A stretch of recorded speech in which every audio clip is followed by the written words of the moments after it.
Hello and welcome to another episode of Sustainability Asia. This is the video series where we speak with colleagues and clients about sustainability and how that affects businesses in the region. My name is Andrew Diggs and I'm a project finance partner at Norton Rose Fulbright in the Singapore office. And today I'm delighted to be joined by Steve Brown to discuss an important sustainability conundrum. And that is that decarbonisation globally is going to cause a massive increase in the demand for electric vehicles over the next decades. And electric vehicles themselves and their batteries use large quantities of refined nickel. However, the process of mining and refining that nickel itself has some pretty important ESG issues, including a large carbon footprint. Steve is an independent consultant focusing on the responsible supply of battery metals, and he previously worked in Indonesia as Vale's General Manager for Business Development. Welcome, Steve. Thanks for having me. So, Steve, can you tell us why is it that EV manufacturers such as Tesla are so concerned about nickel supply? Well, Elon Musk famously called for the nickel mining industry to mine more nickel. And the reason for that is that the very best batteries, the high-performing EV batteries, are rich in nickel.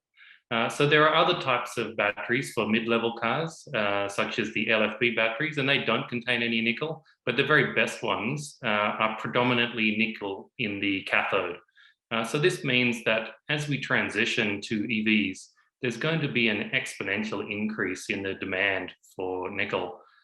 So today we mostly use nickel for stainless steel, but the EVs will soon change all of that. But this alone isn't really what is the cause of Tesla's nickel pickle, as we call it. If you listen closely to what Musk was saying, he didn't really just call for nickel, but rather he called for responsibly produced nickel. And so what we see in the industry is that Indonesia has been ramping up production of nickel, and that's kept nickel more or less in surplus or close to a surplus for many years now. But this surge in production may not necessarily meet Tesla's criteria for responsible production. Right, so Steve, you've just mentioned responsibly produced nickel. Can you explain a bit more about what you mean by that? Yeah, sure. So the whole point of an EV really is to eliminate the carbon emissions of transport. But of course, there are emissions in the process of making an EV. So these life cycle emissions, as we call them, so they are measured and reported by Tesla and other car manufacturers. So when they're looking for nickel, the first thing they'll look for in responsibly produced nickel is nickel with a low carbon footprint. So the lowest carbon nickel is mostly found in North America, and probably the next best would be Australia. And sort of out in the middle of the pack and above the middle of the pack is Indonesian nickel, which still uses mostly coal-fired power to power the smelters in Indonesia. But that's not all they're looking for. So Tesla also wants to ensure that the nickel is mined in a way that minimizes the impacts to biodiversity. So again, the underground mines in North America have a major advantage over, say, the lateritic nickel mines, which are found in the tropics. So the Indonesian nickel mines, they're all located right in the middle of an area known as Wallacea. It's named after the naturalist Alfred Russel Wallace, and it's given that special name because it's such a remarkable area for biodiversity. And so that's exactly where all of these nickel mines are located. And of course, you need to strip off that forest cover to access that nickel. And then that, stripping the forest then leads to water quality issues, and that flows into the sea and causes marine biodiversity issues as well. So there's a lot of biodiversity issues associated with the lateritic nickel found in Indonesia. And of course, finally, the governance issues are also important when we talk about responsible nickel. So a company like Tesla will not want to be linked to any sort of scandal, like a corruption scandal, which could taint the image of their vehicles. So all of these sorts of issues play a part in what we would call responsibly produced nickel. Okay, so where are Tesla and other EV car manufacturers and battery manufacturers going to get this responsibly sourced nickel? Well, so far, Tesla's managed to secure nickel from two key sources. The first source is Prony Resources, which is a project in New Caledonia.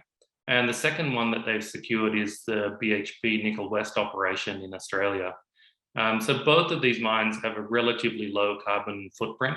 And in the case of BHP, they are investing in more renewable energy, so that should bring down their carbon emissions even further. And they have really good governance mechanisms in place to demonstrate that they have good ESG performance. But these nickel sources, so I guess we could call them sort of well-established and documented suppliers, these type of sources are limited in number. And as I mentioned, the real growth which is coming to fuel the future of EVs, it's all coming from Indonesia. And it's coming from mostly from producers who don't really have that long track record of, say, a BHP. And so these emerging suppliers of nickel, perhaps they have lower levels of transparency in their ESG performance. And so I'm pretty sure that a company like Tesla will be working really hard to establish clear criteria for its nickel suppliers so that the market can be in a position so that they can be in a position, let's say, to start sourcing their nickel from Indonesia in the near future without really exposing themselves to unnecessary ESG risk. So it sounds like as nickel supply in Indonesia is going to grow massively, there are going to be a fair few changes in the industry there. What are the main changes you see over the next decade or so?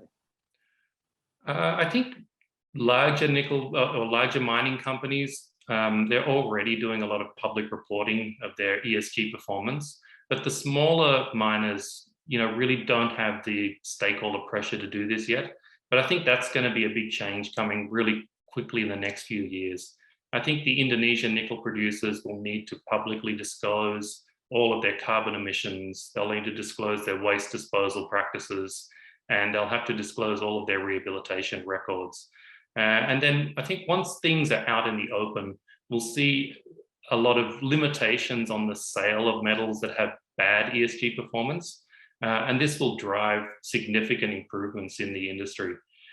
So we're already seeing a lot of action in Indonesian nickel to reduce coal-fired power and increase renewable power. And that's sort of anticipating these changes that are coming.